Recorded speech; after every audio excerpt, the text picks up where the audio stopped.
ओम शांति। परखने की शक्ति को तीव्र बनाओ।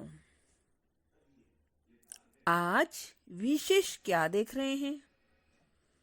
परिवर्तन कैसे देखते हैं? इस ग्रुप में प्रश्न का उत्तर देने में होशियार कौन है?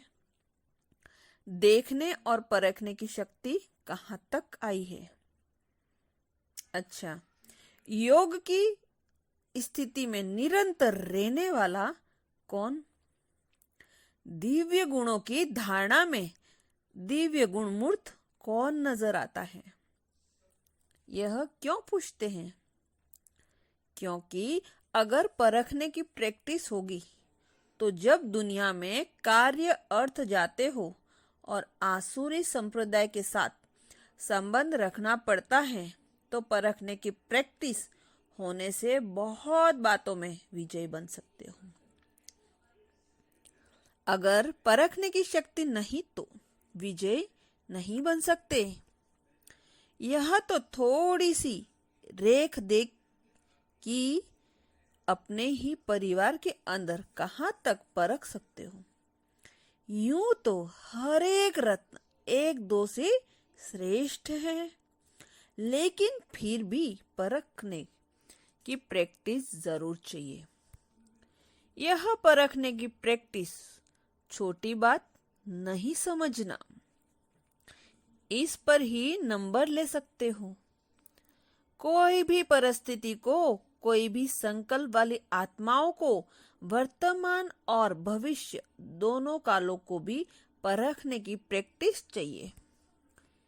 विशेष करके जो पांडव सेना है उन्हों को यह परखने की शक्ति बहुत आवश्यक है, क्योंकि आप गोपों को बहुत प्रकार की परिस्थितियों सामने आती हैं। उन्हों का सामना करने के लिए यह बुद्धि बहुत आवश्यक है। परखने की पावर कैसी आएगी? परखने की पावर कैसे आएगी? उसके लिए मुख्य साधन कौन सा है? परखने की शक्ति को तीव्र बनाने के लिए मुख्य कौन सा साधन है? परखने का तरीका कौन सा होना चाहिए? तुम्हारे सामने कोई भी आए, उनको परख सकते हो। हर एक ने अपना अपना विचार बताया। सभी का रहस्य तो एक ही है, अव्यक्त स्थिति व याद व आत्मिक स्थिति। बात तो वही है, लेकिन आत्मिक स्थिति के साथ साथ यथार्थ रूप से वही परख सकता है जिनकी बुद्धि में ज्यादा व्यर्थ संकल्प नहीं चलते होंगे। उनकी बुद्धि एक के ही याद में, एक के ही कार्य में और एक रस स्थिति में होगी। वह दूसरे को जल्दी परख सकेंगे। जिनकी बुद्धि में ज्यादा संकल्प उत्पन्न होंगे तो उनकी बुद्धि दूसरों को परखने के लिए भी अपने व्यर्थ संकल्पों की मिक्सचरिटी होगी। इसलिए जो जैसा है वैसा परख नहीं सकेंगे। तो मूल रहस्य निकला, बुद्धि की सफाई। जितनी बुद्धि की सफाई होगी उतना ही योग युक्त अवस्था में रह सकेंगे। यह व्यर्थ संकल्प और विकल्प जो चलते हैं वह अव्यक्त स्थिति होने में विघ्न है। बार बार इस शरीर के आकर्षण में आ जाते हैं। उनका मूल कारण है कि बुद्धि की सफाई नहीं है। बुद्धि की सफाई अर्थात बुद्धि को जो महामंत्र मिला हुआ है उसमें बुद्धि मगन रहे। एक ही याद को छोड़ अनेक तरफ बुद्धि जाने के कारण शक्तिशाली नहीं रहते। वैसे ही जब बुद्धि बहुत कार्य तरफ लगी हुई होती है तो अनुभव किया होगा कि बुद्धि में वीकनेस, थकावट महसूस होती है और जो भी है यथार्थ रूप से निर्णय नहीं कर सकेंगे। इसी रीति व्यर्थ संकल्प विकल्प जो चलते हैं यह भी बुद्धि को थकावट में लाते हैं और थकी हुई कोई भी आत्मा न परख सकेगी न निर्णय कर सकेगी। कितना भी होशियार होना तो होगा तो भी थकावट उनको परखने का निर्णय करने में फर्क पड़ जाएगा।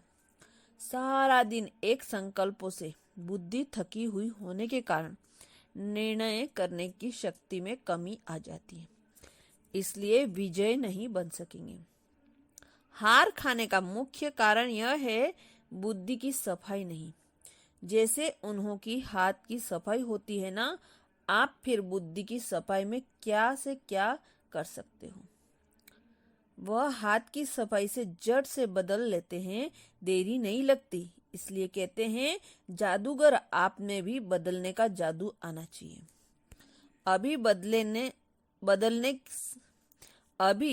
बदलने की सीख हो, लेकिन जादू के सामने नहीं बदल सकते हो, अर्थात जल्दी नहीं बदल सकते हो, समय लगता है। जादू चलाने के लिए जितना समय जिसको मंत्र याद रहता है उतना उसको जादू सफल होता है। आपको भी अगर महामंत्र याद होगा तो जादू में समान कार्य होगा। अब इसी में देरी है, तो अब इस भट्टी में क्या बनकर निकलेंगे? जादूगर। अगर इतने जादूगर भारत में कोने कोने में छा जाएंगे तो क्या हो जाएगा? 1 मास के अंदर कुछ और नजारा देखने में आएगा। अब तो तैयारी करनी पड़ेगी ना। अगर इतने जादूगर बदलने का कार्य शुरू कर देंगे तो फिर क्या करना पड़ेगा? ऐसी कुछ नवीनता आप भी देखना चाहते हो और बाप दादा भी चाहते हैं। ऐसा आवाज फैल जाए कि यह कौन कहां से प्रकट हुए। ऐसे महसूस हो कि एक एक स्थान पर कोई अलौकिक आत्मा अवतरित होकर आई है। एक अवतार इतना कुछ कर सकता है तो ये कितने अवतार हैं? यहाँ से जब जाओ तो ऐसे ही समझकर जाना कि हम इस शरीर में अवतरित हुए हैं ईश्वरीय सेवा के लिए। अगर यह स्मृति रख कर जाएंगे तो आपके हर चलन में अलौकिकता देखने में आ जाएगी। जो भी आपको देवी परिवार वाले व लौकिक परिवार वाले हैं वह महसूस करें कि यह कुछ अनोखे ही बनकर आए, बदल कर आए। जब आपको बदलने की महसूसता आएगी तब आप दुनिया को बदल सकेंगे।